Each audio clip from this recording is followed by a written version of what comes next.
It could have been so much more, and it probably should have been, but we don't deserve nice things. Not anymore. This is the Arsenal Raw Reaction Show.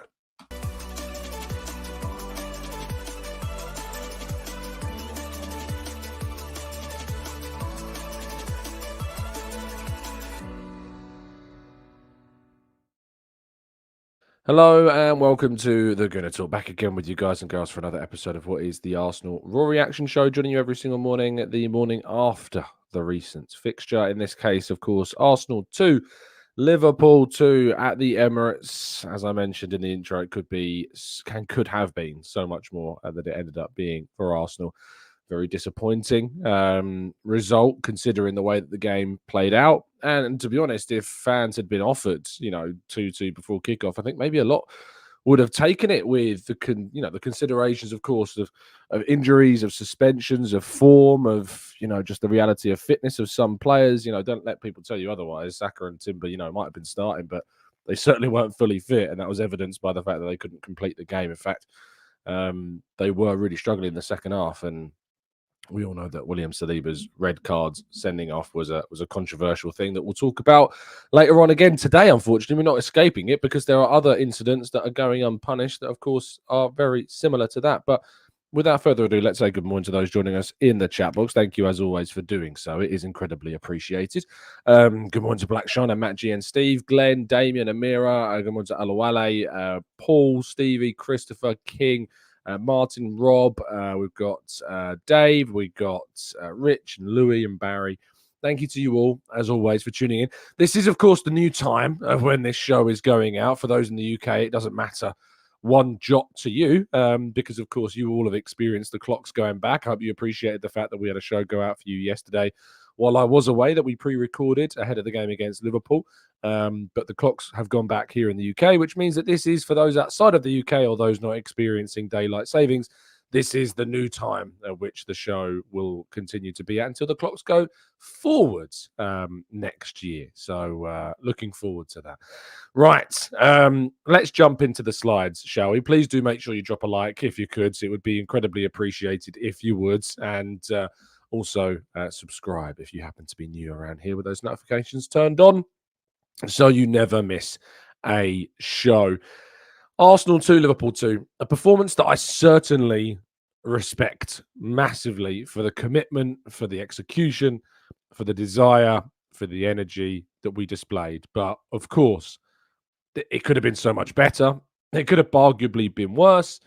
It could have been a lot worse if some decisions maybe had gone even more against Arsenal. But I think that it's certainly a game where I look at and think that the potential for Arsenal to have won here was really, really big. And I think Arsenal personally were prevented from that because of a lot of the decisions that were made during the game. But we'll get on to that. We start with the lineup, which is the lineup that I asked for. If you go to our preview show, this is the lineup that I wanted. And I think that it made complete sense. And I got pelters from you guys. Let's all be honest. I think there's a lot of people that need to hold their hands up. I don't say this too often, but I think I deserve some apologies for the way in which people spoke about Thomas Partey being chosen at right back. Some people say it couldn't happen. Some people say it shouldn't happen. Some say it was an absolute disaster to even suggest Thomas Partey at right back.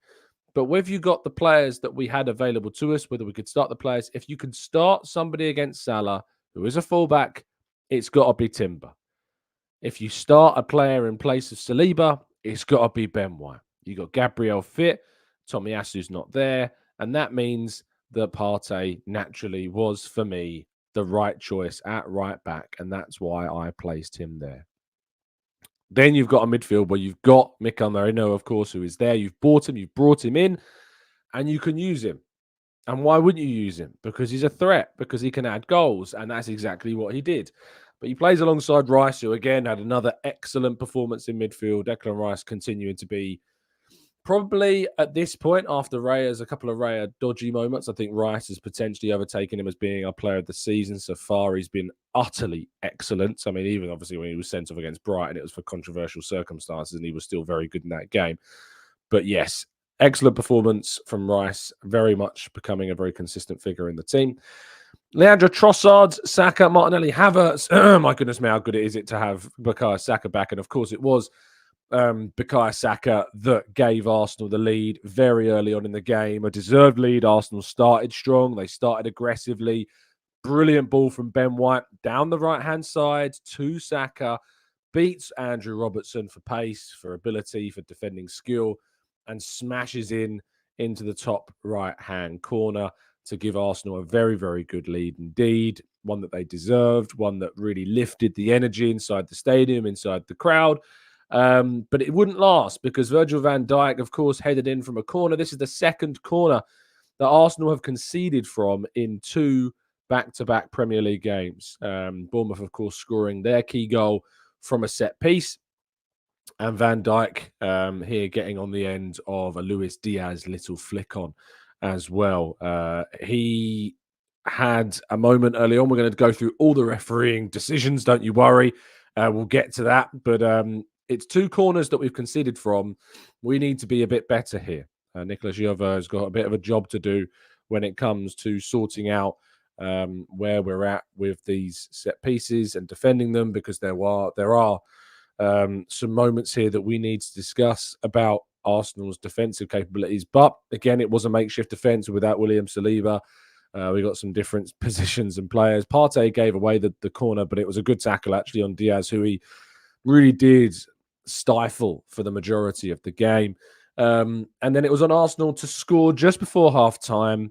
A brilliant free kick from, you guessed it, Declan Rice to that back post. Mikel Merino, fantastic header. But my goodness me, heart was in mouth during that whole process of the offside, during the whole process of of the VAR.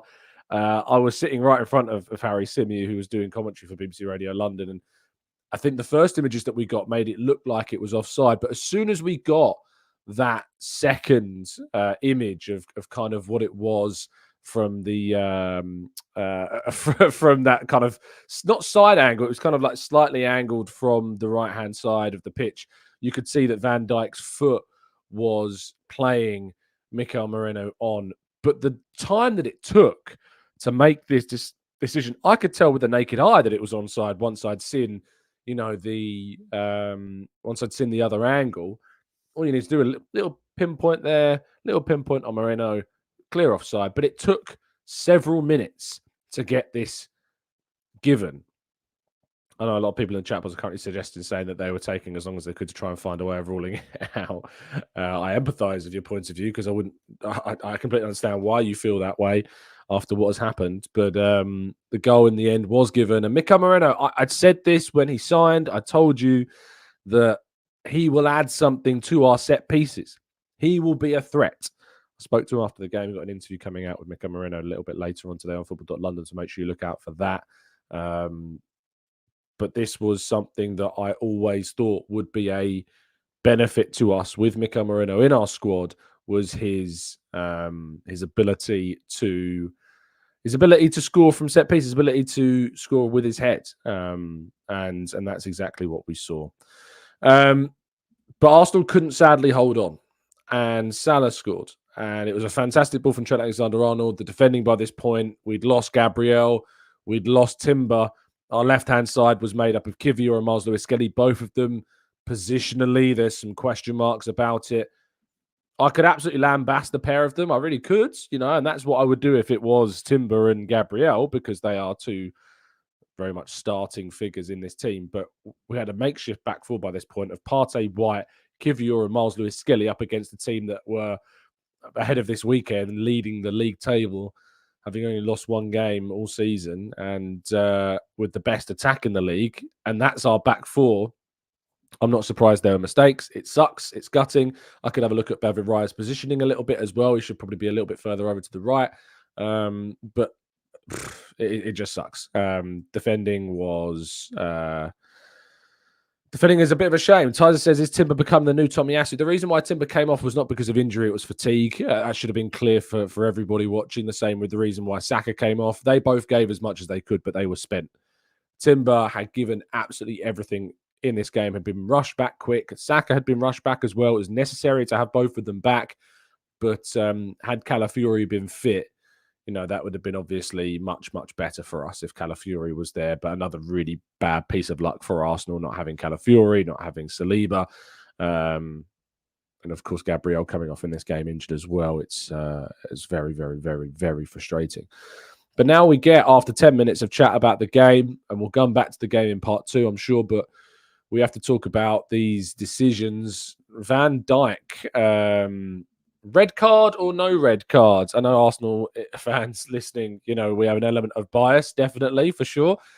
But right at the start of the game, little tussle between Van Dijk and Havertz. He kicks out twice, and they're not kicking out motions like little pathetic kicks. These are like stamps, stamping down on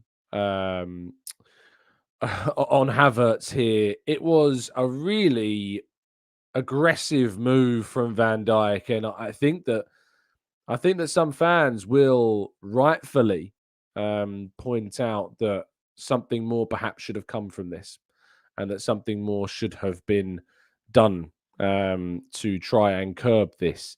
But not the best. It's fair to say, not the best at all from Van Dijk, and I think that some might suggest that he probably should have seen red in this moment, at least a yellow card. Nothing was given here.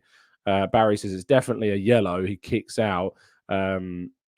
And by the letter of the law, as Matt G points out and Gareth points out as well, nothing given in this game. King says by the letter of the law, it's a red card. Not even a yellow was given, says Arthur. Walking Man says no red, but an Arsenal player would have been sent off for that.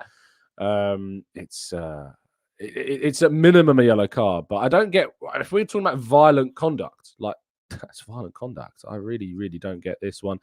The penalty decision, I see this a bit differently to others. I don't think it is a penalty. I think Konate gets the ball if this is my defender. If this is Saliba in this moment, let's say, and Saliba does this, it's rash. It's a lot, but if you watch the replays back, because particularly I watched Match of the Day this morning and watched it back, and you can clearly see on the replays that Konate does get his thigh on the ball. It's about how the rule works here, because of course he goes through Martinelli in the moment that he gets the ball. But I don't know what people online are talking about when he says he doesn't get the ball. like it's very obvious he gets the ball. You can actually see the direction of the ball and the spin of the ball change once Konate makes contact with it. So this one for me is not a penalty. I don't want to see these given as penalties. I think it is a good tackle. It's a brave tackle by Konate, and he does get the ball. I don't see what people aren't, and it seems that people in the chat box agree with that as well. Damien says not a penalty. Kian says I agree. Franklin says no penalty. So yeah, I think that it seems that the Joey says proper tackle. I think that this is one of those where you can't really. Yasin says Trent kicks Martinelli before Konate gets the ball. He doesn't really. There's barely any contact between Trent. Trent's kind of leg moves up, but he barely makes any contact at all, if any, with Martinelli. I suggest going and watching it back again.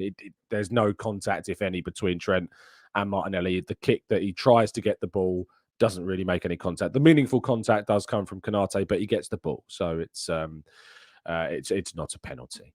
How Luis Diaz manages to escape a yellow card, I have absolutely no idea. He kicks the ball away blatantly. That in itself is a yellow. He commits 7 fouls, I think it was. It seems to be the tally that people have counted to. 7 fouls in the game, not booked in any of these moments. But it is the kick of the ball away that I think frustrates fans the most, because of course we do know that we've been punished so many times for this stupid, rigorous following of the law. It makes absolutely no sense to anybody why this is the case, and yet here we are talking about it, and continually being punished by it. But Luis Diaz somehow escapes not being booked, and it's horrendous. Once again, player kicking the ball away, not given.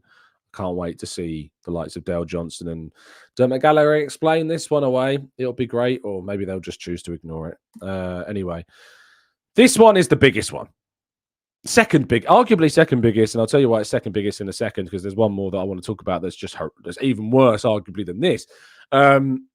Kivior jumps over Szoboszlai, who doesn't go for the header. Kivior's entitled to go for the ball, wins the ball, fantastic header through to Havertz.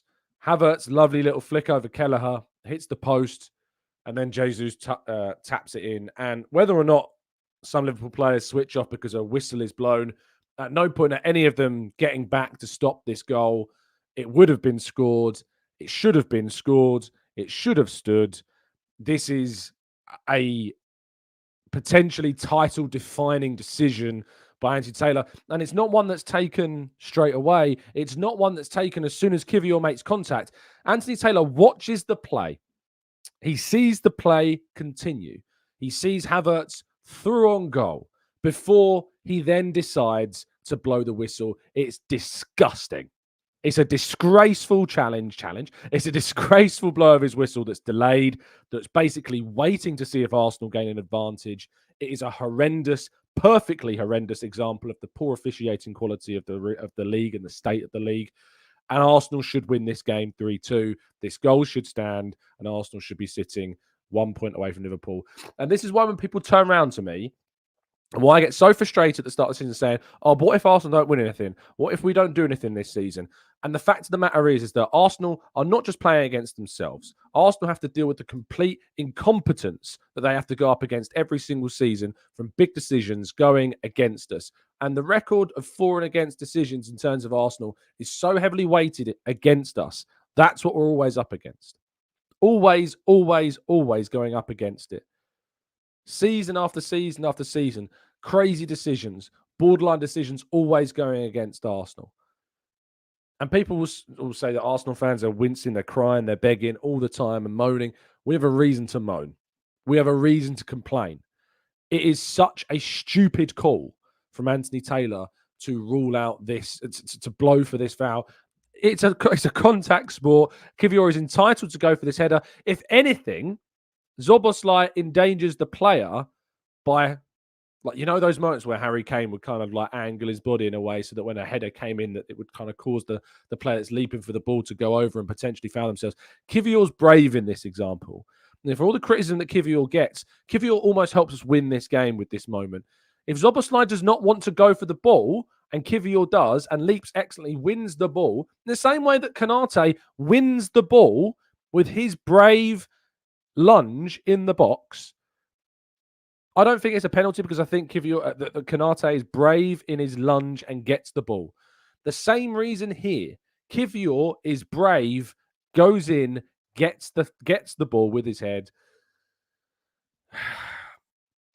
And it's just incredibly frustrating. Now, the other part of this that some people might bring up is the ball lands on kind of the upper forearm of Havertz.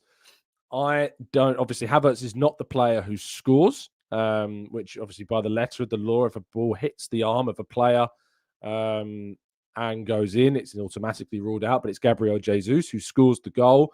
So by the letter of the law, I believe, if my interpretation is correct, it should stand.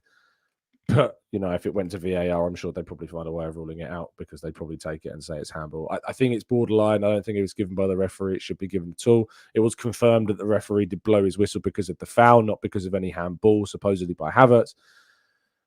But you know what's worse than all of that? And it means far, far less. It means far less. Is this moment right here.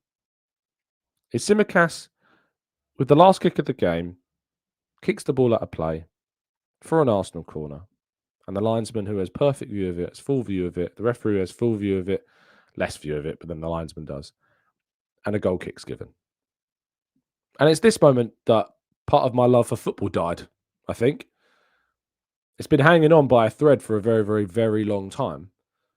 But in this moment right here, when you just want the last little decisions to be made, when the basic rules of the game are given. Part of my love for football, I think, died in this moment.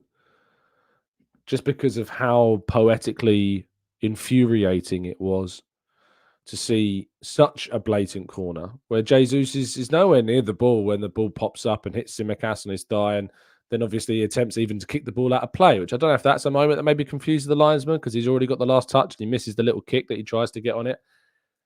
Arsenal's record from corners has obviously been very good, and had record he scored from a set piece during this game.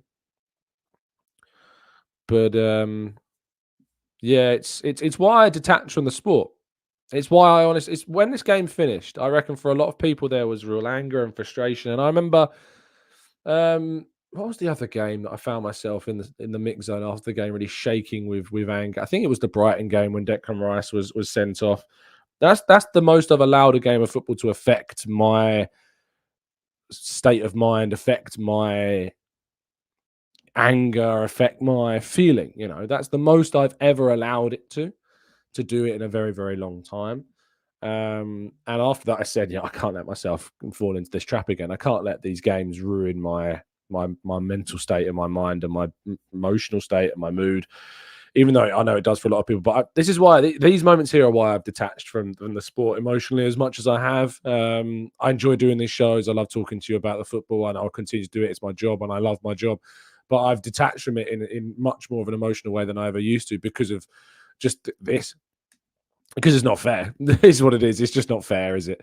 The Arsenal are going up against not just every opponent every single game, but they've, for some reason, somehow, some way, unfairly got themselves a bit of a reputation out of Arsenal. And it seems that every referee goes into every single game against Arsenal, and it's almost like they're briefed at this stage that there's going to be some controversial decisions, that Arsenal are going to moan at you, that Arsenal are going to try to use dark arts, that Arsenal are going to waste time, that Arsenal are going to do things that every single other team in the league do, yet they are going to get scrutinised for it more. It's just, yeah. I'll come to Gabriel in a second, actually. I should have ordered these differently. But do you know what else is that in this very same day, on the same day that these horrendous decisions went against Arsenal, this happens. Selhurst Park, Van der Ven takes out Salah through clear goal scoring opportunity. The two players behind him are very much far away. This incident is much, much closer to goal. I don't care if the ball is rolling slightly diagonally away from goal. I know what a footballer is capable of at the elite level. The ball's rolling away from goal here, and Salah isn't impeded. He can take that ball straight towards the goal for a shot. There is no way that either of Romero, I'm not sure who the covering player on the other side is at this moment in time. Might be Adoji, I'm not sure. Can't see it. But Van der Ven should be sent off. Van der Ven is clearly denying a goal-scoring opportunity here. Thankfully, Crystal Palace still win the game, but it's just these moments of inconsistency and horrendous. The referee books the guy. And then in that moment, what you can do is you can say, right, this is a very similar example to what we saw at Chelsea against Liverpool, what we saw against Arsenal, against Bournemouth. Go to the monitor, go and have a look, but no. And you will see people like Dale Johnson today explaining away that the ball was running away diagonally from goal. I am sorry, but common sense should prevail here. Common sense should prevail beyond anything else. That if you have watched even 20 minutes of elite level football, that you know that a player can grab the ball with their feet, for the record, and take it towards goal despite the fact that it's trickling in a direction away from it. This is a denial of a goal-scoring opportunity far more than Saliba's is. And I'm the one who turned around and said I thought Saliba rightfully was sent off by the letter of the law, and I explained my reasons as to why. But why the consistency continues to bafflingly go against everything, seemingly but Arsenal and anyone that their rivals are playing, is just crazy. Absolutely crazy. And I'm just so done. I'm just done with it. I'm bored of it. And if football's just becoming a job at this stage, like football's just becoming, talking about Arsenal's becoming, because we can all have these fun debates. We used to talk about, should Arteta stay? Should Arteta go? What's the merit? What progress are we making? What as a team are we doing better? What transfers should we make? Does it all matter, really? Does it matter what signings Arsenal make? Does it matter what signings Arsenal don't make? Does it matter what mistakes Arteta makes? Does it matter what mistakes we as a team make? Does it matter what good things we do as a team? Does it matter how much players are paid? Does it matter how much the atmosphere improves in the stadium? Does it matter what renovations we can make to the Emirates? Does it matter in any way, shape or form, anything outside of this game, if it cannot be officiated consistently and with quality? Because for no point in the last however many years I remember watching this game has this sport that I adore and love so much, been ruined by the inconsistent and negligence and ignorance and pure silliness that we see every single day by referees that cannot make the right decision on a consistent basis or apply the rules in a consistent way. And I'm bored of it. I'm so bored of it. And I'm bored of having to have the same conversations with fans that I want to have. I want to have debates about the situation. I want to have debates about Arteta and the players and who we should sign. But every single conversation I have about this sport is undermined because we know that games are going to be officiated poorly, that the referees aren't good enough, the consistency is not there, that the small, tiny click that referees are drawn from a pool of a very small, specific category of person continues to go on without accountability, that referees like Howard Webb are now popping up on podcasts, jumping onto television screens, becoming analysts on Sky and TNT. Stop putting them on the telly. We've moaned about them for years. They made decisions that were wrong consistently. And now we're getting them on telly to explain away why their mate didn't go over to the screen and send a player off. I'm so bored of it. It's ruining this sport. And the biggest problem is I don't even know how we fix it. Because I've seen new referees given opportunities. You know, I talk about the small click, of course, and I still think there is an element of that, especially at the highest level, especially in the big games. The same referees manage the biggest games. There are new referees coming through, and some of them are getting games, and they're still not very good. And I watched against Shakhtar. I think it was, let me find who it was. The reason why I don't really remember his name is because that's how good he was. I think it was Benoit. Benoit Bastien was the referee for Arsenal's game against Shakhtar Donetsk. And he was excellent. Let the game go. Let it flow. There was not any controversial decisions. Any big calls were got right. There's another referee, I think French referee, the one who looks like Trossard's, Clement Turpin. Excellent official. I look forward to European games because, and back in the day, it wasn't necessarily the case. I mean, we've had some controversial decisions go against us in Europe as well. Think about the Van Persie sending off in the Camp Nou. But I look forward to European games because I look forward to European officials taking hold of games because the quality of officials in Europe is just far better. It's just far, far better. And look, I know that people in the chat will say, Tom, you're kind of dancing around the subject. You're dancing around what you should be saying. People make from very, very defamatory, of course, claims, which I'm not going to go as far as. And the reason why I'm not going to go as far as that is not because of any, potential threat of it being a defamatory thing to say, because it is my honest opinion that I just think they're terrible. They're just not good enough. They're not good enough to be officials at this level.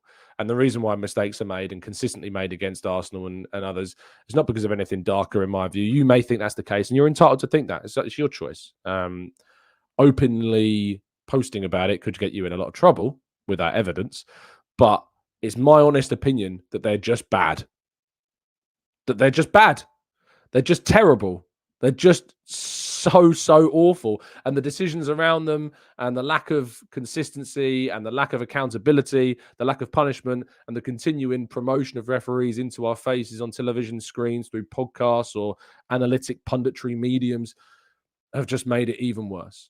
And I go back to that. That image of, what was it? Arsene Wenger in his press conference years ago when he talked about how he and David Dean pushed for referees to become professional. And the quality of officiating, despite them being made professional, has continued to be horrendous.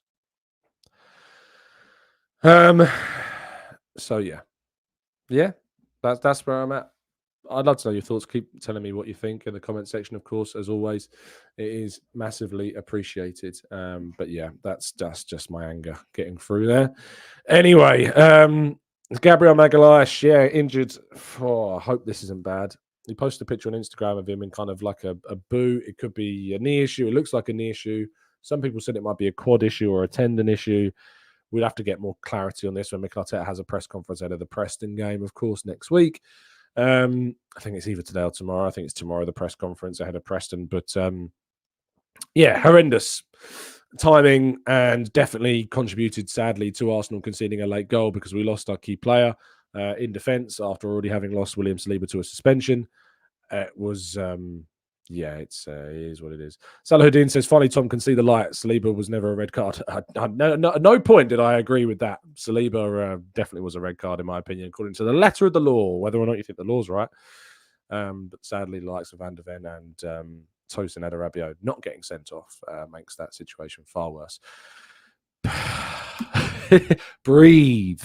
Right. Make sure you, indeed, if you haven't done so already, go and check out NordVPN. You can go and get yourself a significant discount off a 1 or a 2 year plan and 4 months extra thrown in free on top of that 2-year deal by going to nordvpn.com/Gooner. You can go to the link in the description as well. There's a 30-day money-back guarantee if you're not happy with the service for whatever reason. It's an absolute must to have a VPN in 2024, whether using a public Wi-Fi service or whether you're perhaps going abroad and you need to change your geolocation digitally on your mobile, your tablet, or indeed your laptop.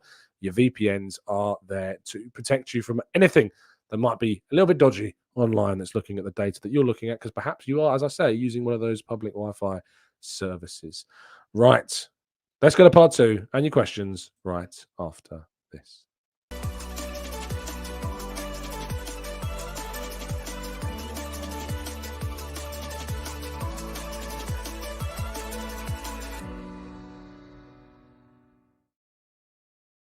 Okay, this is part 2 of the show where we'll go through some of your comments. Mikey says our boys are amazing. That's probably where I want to focus. I think I've said all I want to say on the refs. I've said all I want to say on the actual specifics of the decisions. I kind of want to talk about the football, trying to get back talking about the football a bit here. So that's certainly where I'm guiding this second half of the show. I've said everything that I could say on the officiating. So let's get to the football. Let's get to the performance. Let's get to the let's get to all of that because I think for our own mental sanity is what we need to. Micah says our boys are amazing, and that's where I'm at with kind of the performance. I was impressed with our performance. I was very pleased with it. Yes, it wasn't perfect, and I'm never going to expect perfection when we are missing such key players, and Timber and Saka aren't fit, and Gabriel comes off injured, and we're throwing kids on like Miles Lewis-Skelly in moments to defend against Mohamed Salah because clearly Alexander Zinchenko, whatever reason, isn't yet trusted to come off the bench and defend against Salah. Kivior's coming off as well. We've lost Calafiori, we've lost Tomiyasu, and Saliba is suspended in this moment as well. And oh, dearie me. Laughing Man says Havertz was poor. What? I don't get. People must watch different games to me. Havertz was like such a leader of our press in this game. It's almost like people have done this very binary way of looking at strikers. Striker, goals, 0, bad. Striker, goals, 1, good. Like I don't get why people have such a binary way of looking at a centre forward's performance. Because Havertz was a key figure in our approach play, in our link-up, in our press, in defending. He was everywhere against Liverpool. And if it's the fact of the matter is, if you can't go back and watch games, I always recommend that people do before forming a bit. I had someone tweet me yesterday after I put, we deserve more. If I can find it. Someone's first response to me yesterday was, should we sell Martinelli? Let me see if I can find the tweet. And I shouldn't be tweeting. Thought I'd given it up. But I've gone on private, and that's actually a bit of a better place when you go on private. I tweeted saying we deserve so much more after the game. And someone tweeted saying, the first thing they said to me, please help sell Martinelli. No end product with all that speed. I'm having none of his talent of the century. Then players who actually take their defenders on playing a different game as they are trying to score or create a chance for others. I imagine that being your first thought. You finished watching the game. Arsenal have been incredibly, had a good performance despite all of the the factors that have gone against them.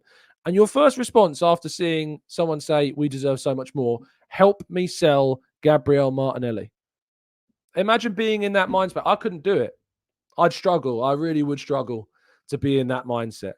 I ignored the tweet. Why would I put any mental energy into that? But like that's the level, sadly, where some fans are at. And I couldn't do it. I couldn't be you. I really couldn't. I couldn't put myself into that headspace. I came out of that game being incredibly frustrated with the officials. But second to that, I was so pleased with what I saw, considering all of the factors of the day, that we took on a team. And I tell you what, Liverpool were running out of North London. Running out of North London. I spoke to a Liverpool fan after the game that thought Arsenal had been robbed, and Liverpool were incredibly fortunate to end up with the point that they got in the end. So incredibly proud of that performance, and like the fact that people come away from that and their initial kind of their primary instinct is to just to bash individual players and ask to sell them. I couldn't do it. I don't know where your headspace is. I'd just live my life a different way, I guess. But Martinelli was a key figure. Like the running that he did, he's always going to be second best against Konate. Unfortunately, Konate is a brilliant defender. You know, for me, Saliba's better, but Konate is still a brilliant defender. Very unfortunate, nearly not to win a penalty for us. It was a really good tackle, but he gets into that position. Took on Trent Alexander-Arnold, beating him constantly down that left-hand side, creating chances for his teammates. It wasn't surprising that he was brought off in the end, because Trossard's more of a match winner. And obviously, if you get into a position where you want to get into a goal-scoring situation, Trossard I would lean more towards than I would Martinelli right now. And this is Martinelli as well that... of course, who's returned to form recently, was our best player against Shakhtar Donetsk midweek, was our most bright player. But he's been lent on a lot. You know, he was lent on a lot in midweek. He was lent on when he came off the bench against Bournemouth. Of course, he's not been fully fit as well. You got to remember he suffered that injury for Brazil, which meant he wasn't fit to start the game against Bournemouth. And yeah, his finishing isn't the same as Saka's. Like, he doesn't have the same finishing ability as what Saka does, of course. But if you want to use a game as an example to criticize Martinelli, and you're going to use this one, I wouldn't want to be you. Yasin says, what are your thoughts on our second half performance? I'm frustrated that we sit back and try to soak up pressure when leading with one goal. Why didn't we play like we did in the first half? Because the game state's different, Yasin. In the second half, we're winning 2-1. We also suffer with an injury. We're also nowhere near as fit as we was at the start of the game. We start the second half with Saka and Timber, who are now 45 minutes into a game where probably they may not have, if it wasn't Liverpool, they probably wouldn't have started. So that's one of the reasons is why, is that you lack the same level of energy. Gabriel then goes down injured, of course, as well. And we lose him, and we have to bring on Kivior. And Timber then comes off. We have to bring on Miles Lewis-Skelly. This idea that it's like a tactical choice that Arsenal switched tacks in the second half and weren't playing with the same energy, weren't playing with the same level of intensity, and like we didn't want to play with the same level of intensity, completely ignores the entire context of the game at that point. And that's why Van Dijk was asked after the game, and it was mentioned about injuries. And he's like, injured? They had a really strong team today. It doesn't matter what you think about who started. It's not a game of FIFA. These players aren't starting with some kind of green bar of fitness under their names that gradually decreases throughout the game. If that was the case, then Salah's and Timbers would be in the orange from kickoff, because they're not fully fit. They were rushed back for this game because it's an absolute massive, massive game. And then we bring on, obviously, Miles Lewis-Skelly, who I think he's going to have a great career. I think he's exceptionally talented. And I love the fact that he's kind of getting more, if you like, kind of more of the limelight that even Nwaneri is at this stage, and he deserves it. But we are in situations where we don't have our biggest creator in Ødegaard. We've missed our creative figures in Saka.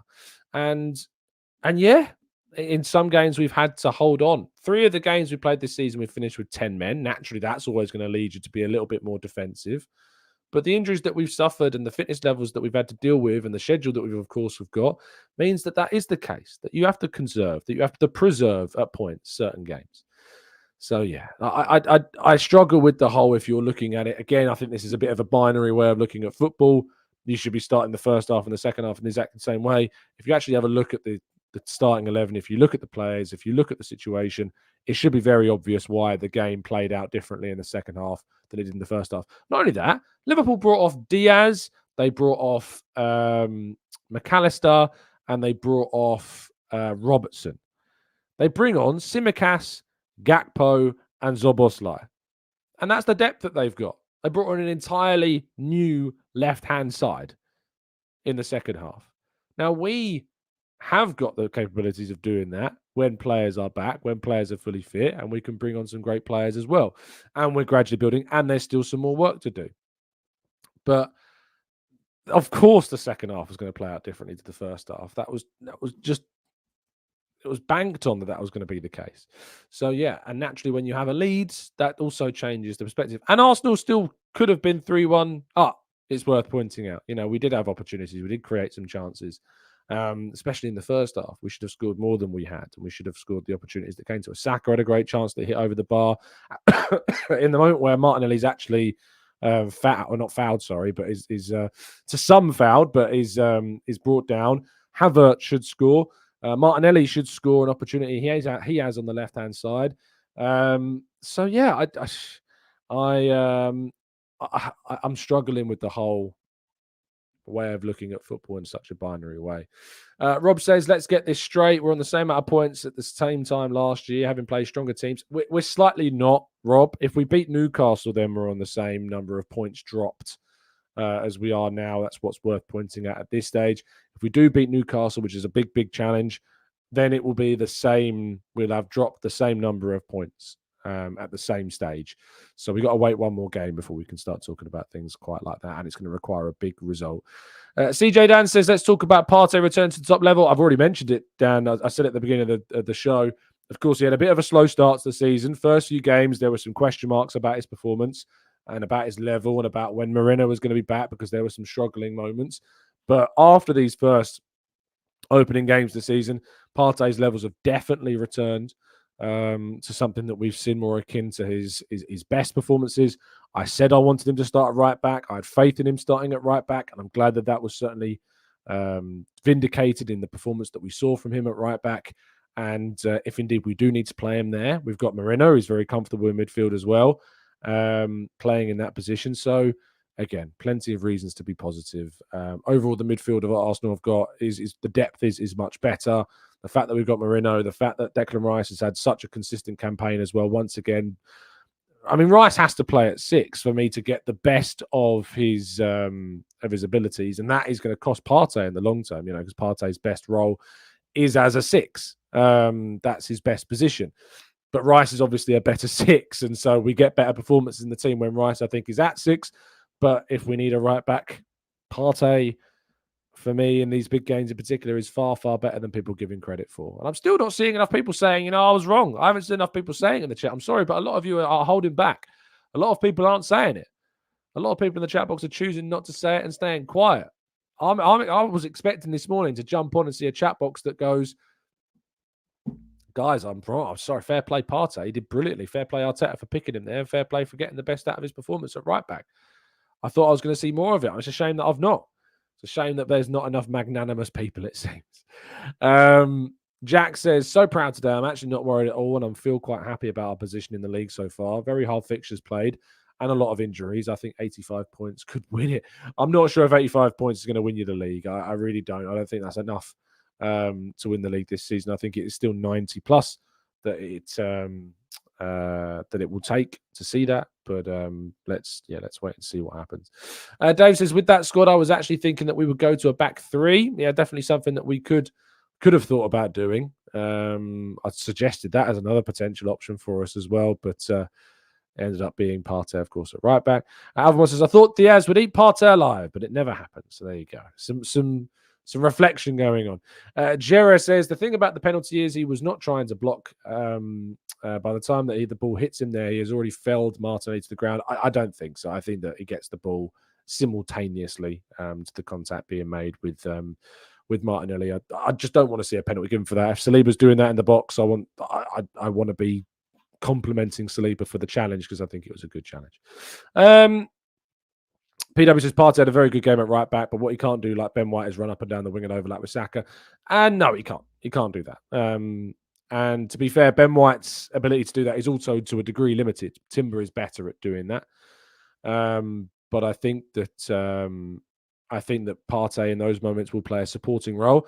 Do I want to see Partey playing against lower opposition sides at home in that role? No, I don't. I think he's good for the big games where we are in need of somebody to play there because of injuries, but games that we are going to dominate more and to play more offensively and to play more creatively. Of course, I want to see Timber playing at right back and probably even someone like Miles Lewis-Skelly or Zinchenko playing at left back. King says Bukayo Saka record in his big 6 games is ridiculous. He's world class, and I hope that we can get a winger next summer that is not too far away on the left-hand side as well. I think a world-class winger, if we can get that, is very hard to get, but a competitive winger would be great. I'd love Mohamed Kudus. Everyone knows I'd love to see Mohamed Kudus at Arsenal. Of course, I think we need to bring in another centre forward and have more competition at centre forward as well. But yeah, definitely something that we need to see in the next summer transfer window. Cam says Partey's positioning led to the Van Dijk goal. He was marking him. Anyone see that?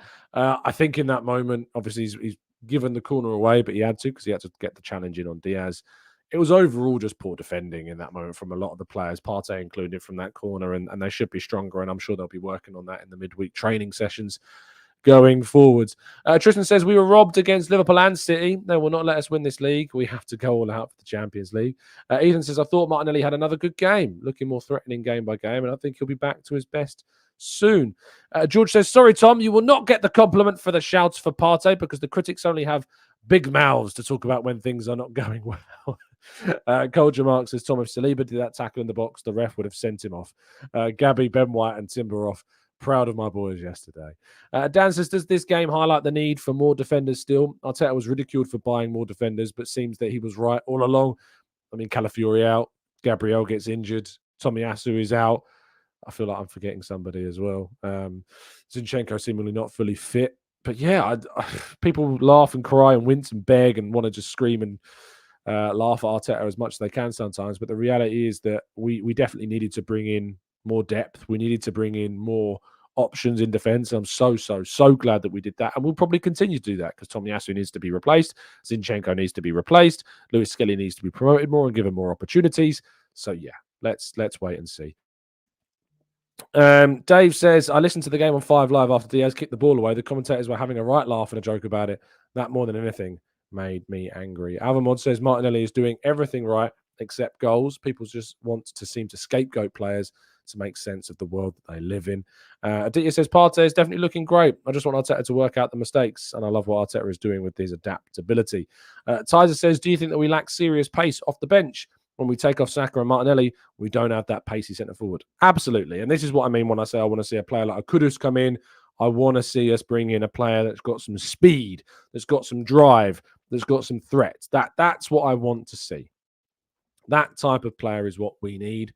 I just hope it's the player that we eventually get. That is going to bring us to the end of this morning's show. Thank you so much, as always, for tuning in. I hope you've appreciated this breakdown of yesterday's game. If you would drop a like before you go, that would be incredibly appreciated too. I'll be back with you, of course, tomorrow morning at the same time, 8 a.m. UK time, every single day, 8 a.m. Thank you, as always, for tuning in. We've got the build-up next. Of course, that game against Preston, we'll have a preview show for you tomorrow evening, most likely as well. So make sure you look out for that. But I'm looking forward to maybe I'm going to be obviously doing a lot more writing about Arsenal today, so you can watch out for that and watch out for an interview with Mikel Merino coming up as well. But I'm looking forward to that. Yasin says, "Can I do a phone-in show?" I'm taking an evening off, mate. I need it.